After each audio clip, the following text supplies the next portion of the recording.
Alright, welcome back to the Backmarker Update. Today, we are going to be previewing the Formula 1 season, which is starting today, with the F3 race and the F2 race.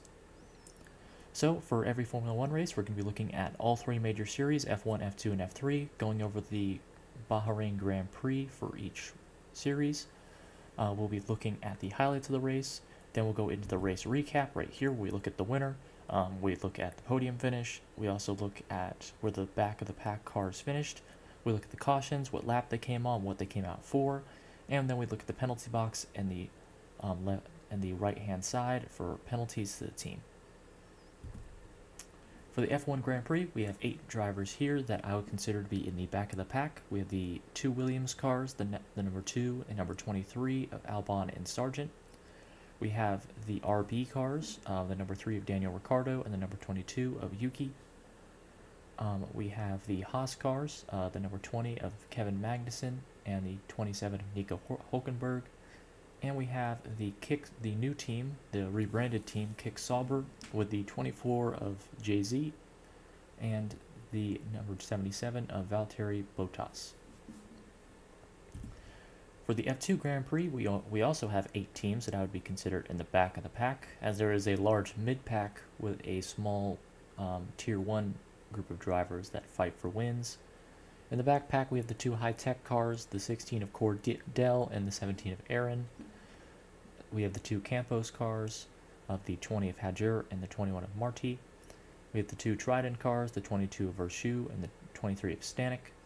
And we have consistently the slowest team in the field, the F2 scene, the PHMX cars of the 24 of Dirksen and the 25 of Bernard. Continuing on to F3, of course, every team has 3 cars instead of 2, so instead of 8 cars, we have the back 4 teams, so we have 12 cars. We have the Van Amersfoort cars, the 20 of Leon, the 21 of Florech, which I'm going to already say is one of my favorite drivers because I really do like female drivers, and I think that we need to have more female drivers in the top divisions of each sport. NASCAR has a few in the smaller series, the Xfinity and Truck series. IndyCar has some in the development leagues, but nothing in like the IMSA or IndyCar scene, which is unfortunate. But Florech is our closest driver to having a F1 female driver. She's showing pretty good prominence after her podium finish, her points that she scored in F2, so I think she has potential in F3, and the 22 of Smith. Then we have the art cars, the 23 of Mansell, the 24 of Van Hoopen, and the 25 of Tosilov. Then the slowest team at F2 is actually the second slowest team because they are still consistently in the back. The 26 of Antra, the 27 of Bedrin, the 28 of Dufek for PGM. And the slowest team in F3, which is probably the slowest team in all 3 series, the Rodin team, the 29 of Voisin, the 30 of Wisnicki, the 31 of Loke. Alright, and when we look at the Bahrain Grand Prix, we're going to take a look at the points for each series at the end of each series race.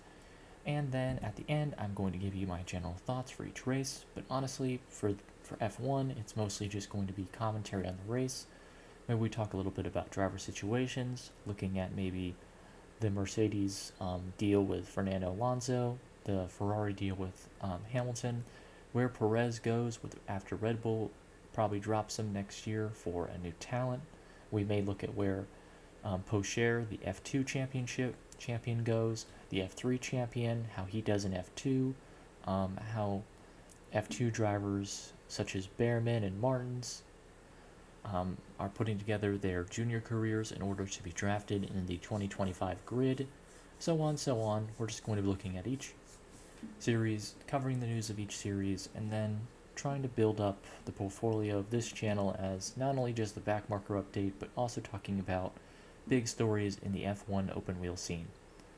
I'm a fan. I just want to preface this now that I come from America, and our open wheel that I watch is IndyCar, so I'm not too updated with F1, but I did start watching it full time, and I did go to the COTA race as well as the Miami race last year. So I have gone to 2 Formula One races. Was not able to go to the Las Vegas one, unfortunately, but I heard that was a bit of a clown show, even though I thought the racing looked good on TV. So the fact that I think that that race had some good racing may be a troubling sign for some viewers who said that that race was a clown show. But anyway, thank you guys so much for watching. Like if you like, dislike if you don't, subscribe if you like it. I'll see you guys next time. Toodaloo!